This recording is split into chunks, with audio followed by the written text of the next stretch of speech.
The film opens in a therapist's office where Theo and Ivy Rose are attending couples counseling. The therapist gives them a simple exercise: list 10 things they love about each other. Theo goes first and says he would rather live with Ivy than a wolf, then adds that she has a somewhat pleasing head shape, but only from a distance. He mentions vague memories of her once being witty and that she smells nice occasionally, before admitting he couldn't think of anything else. Ivy says his breath smells like an anchovy that's been on the piss all night.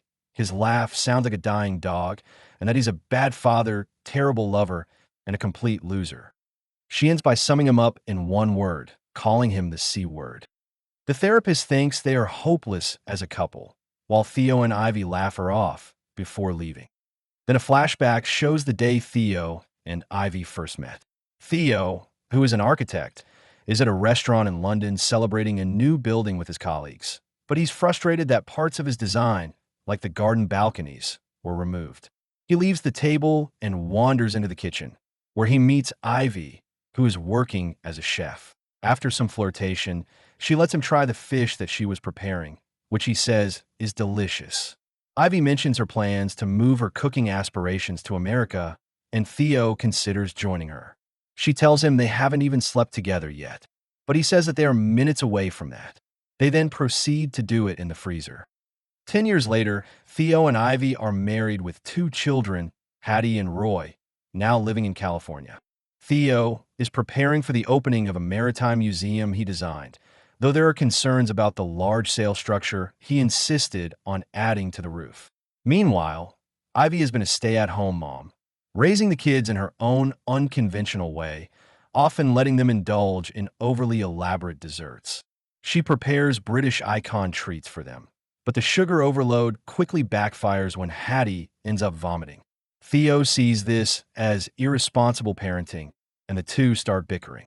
But the tension quickly shifts when Ivy reveals she's made a cake shaped like Theo's museum. It immediately improves his mood, and the family gathers to eat it together. The cake contains raspberries, which Ivy is severely allergic to. Still, she takes a bite, and Theo prepares the epinephrine shot for her. Even through the reaction, she insists the cake was worth it. After that, Theo takes Ivy out to this rundown seaside property and surprises her with an idea. This could be her restaurant. He tells her she shouldn't have to give up on being a chef just because life got busy. She's been cooking incredible food for years, and he doesn't want that dream to just fade away. Soon after, Ivy opens the restaurant, names it We've Got Crabs, and hires Jane as her sous chef and Jeffrey as a waiter. At first, though, the place isn't exactly thriving. During one slow lunch, Theo picks her up to meet with their American couple friends at a shooting range.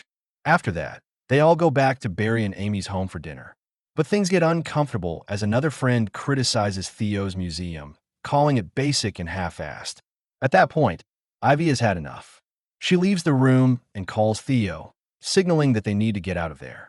Theo hangs up the phone and delivers the most ridiculous excuse possible, saying that years ago in England they helped an escaped convict, and now he's shown up at their house with a bag full of drugs and a sword, which is basically the plot of Great Expectations.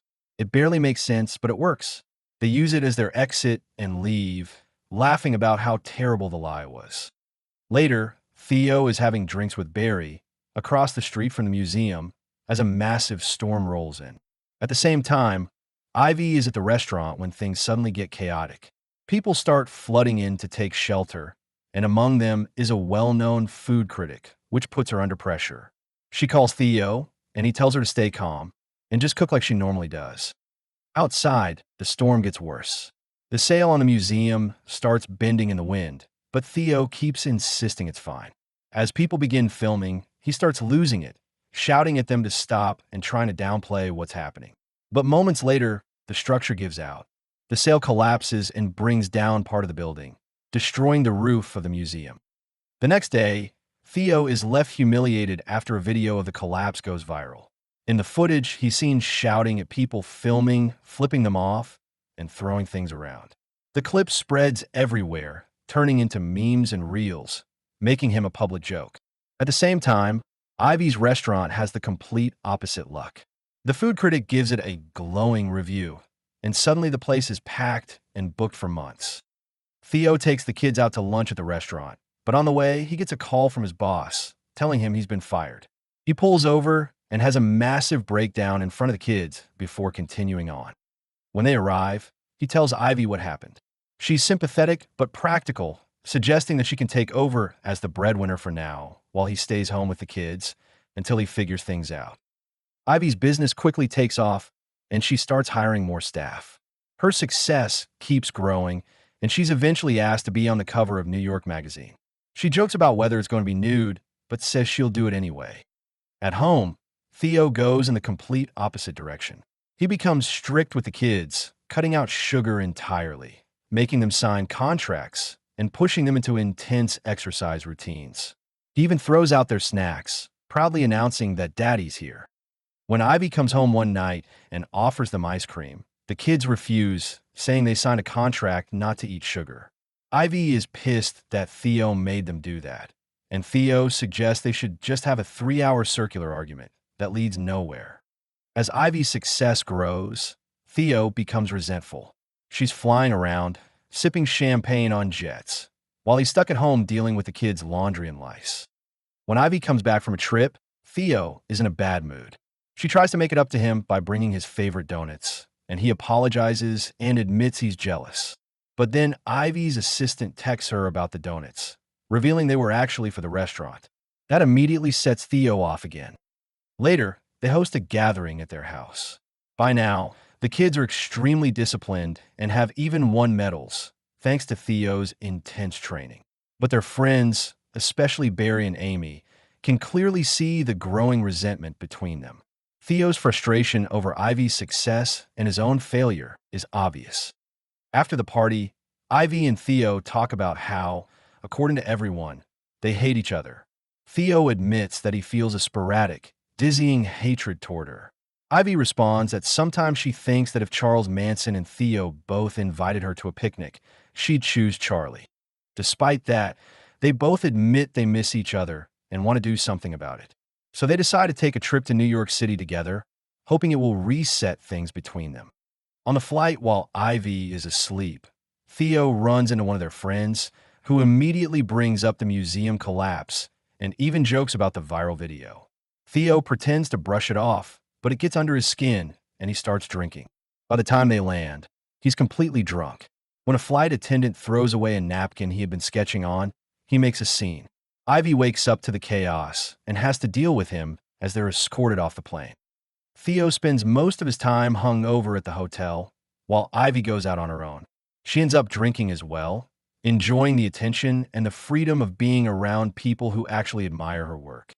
Later, Ivy blames herself a little for how things have turned out between them. But instead of letting him stay stuck, she encourages him to focus on the dream house he's always wanted to build. Over the next 3 years, Ivy's business keeps expanding, opening more locations across California, while Theo gets closer to finishing the dream house. Hattie and Roy are accepted into a school in Miami on sports scholarships, showing just how intense Theo's training has been. But by this point, Theo and Ivy are constantly hostile toward each other. At one point, Theo irritates Ivy while talking about the house, and she deliberately eats a bowl of raspberries. She lets herself go into anaphylactic shock just to force him to stop talking, leaving him no choice but to give her the EpiPen. Later, during a run with Theo and the kids, Ivy is upset to learn that Hattie went to Theo instead of her when she got her first period. Theo tells her she shouldn't expect something else. She's never around. After the run, Hattie tells her mom that both of them need help. This leads them back to the same therapy session from the beginning of the movie. Soon after, the kids leave for Miami, and the house is finally completed. To celebrate, Theo and Ivy invite their friends over for a housewarming dinner. But even before they sit down, tension starts building. At the table, things get worse. Theo and Ivy start throwing crude insults at each other, but their guests mistake it for clever banter. Sally and Rory even try to copy them, but it just comes off as mean and cruel. Eventually, Ivy snaps. She blasts death metal through the smart home system and then throws cake at the guests, completely killing the mood. After everyone leaves, Theo and Ivy are left alone, and the argument finally explodes into everything they've been holding back. The next day, Theo goes for a run and comes across a beached whale on the shore. He manages to stop a few drivers, and together they push the whale back into the ocean. When he gets home, he doesn't say anything about it first. Ivy later finds out and asks him why he didn't tell her. Theo admits he didn't want her to ruin the moment for him. Ivy is intrigued and encourages him to share what he felt. As he opens up, describing how emotional and almost spiritual the experience was, she gets excited, thinking this might be a turning point for him. But then he reveals that he's no longer happy in their marriage and that he wants a divorce. Theo hires Barry as his lawyer, while Ivy shows up with Eleanor, a ruthless divorce attorney who brings her Rottweiler into the meeting, claiming it's her emotional support dog. Eleanor straight up insults Theo, saying the fact that Ivy ever slept with him should be enough for her to get everything. She tells him to take a small payout and disappear. Theo says he just wants the house and is willing to give Ivy everything else, but Ivy refuses. The meeting goes nowhere, and it ends with both sides more determined than ever to fight each other. Hattie and Roy even call them and say they support the divorce, admitting they always knew it would end like this. At this point, Theo and Ivy have completely devolved into childish bickering and are now openly at war. Theo insists the house is his because he designed and built it, while Ivy fires back that she paid for it, and neither of them is willing to back down. Theo starts retaliating by flambeing Ivy's prized cookbooks. Ivy hits back by burning the expensive Irish moss he was obsessed with using for the house. The fight escalates fast, as Ivy throws 2 live crabs into the bathtub while Theo is in it. Theo retaliates by locking Ivy in her bedroom using the smart system, blasting polka music on a loop at full volume, and telling her he'll turn it down if she signs papers giving him the house. Instead, she burns the agreement. He then starts sabotaging her business, canceling fish orders and replacing them with junk ingredients. Ivy responds by creating an AI video of Theo smoking crack and claiming he intentionally designed the building to collapse. Not to be outdone, Theo posts a video of himself grating a wart from his foot into food at the restaurant and reveals he's also slipped psychedelic mushrooms into the dishes, effectively destroying her business. Theo gets blacklisted from every architecture firm, while Ivy's restaurant is shut down for a health inspection. Still fighting, Theo gives her a piece of cake containing raspberries. As she starts choking, he forces her to sign papers giving him the house in exchange for the EpiPen. She signs, and he saves her, only for him to realize she signed the name Zendaya. After that, Theo goes to destroy Ivy's prize stove, but she comes back with a gun and starts firing at him. The situation spirals into full chaos as the two fight their way through the house, both trying to hurt the other. But eventually, they admit that neither of them actually wanted the divorce, and despite everything, they still love each other. Just as the two are settling down, a gas leak from the broken stove starts to spread through their house. Unaware of what's about to happen, Theo tells the smart system to play their song and light the fire. Then there's a white flash. The end. Thanks for watching. Don't forget to like and subscribe. And until next time.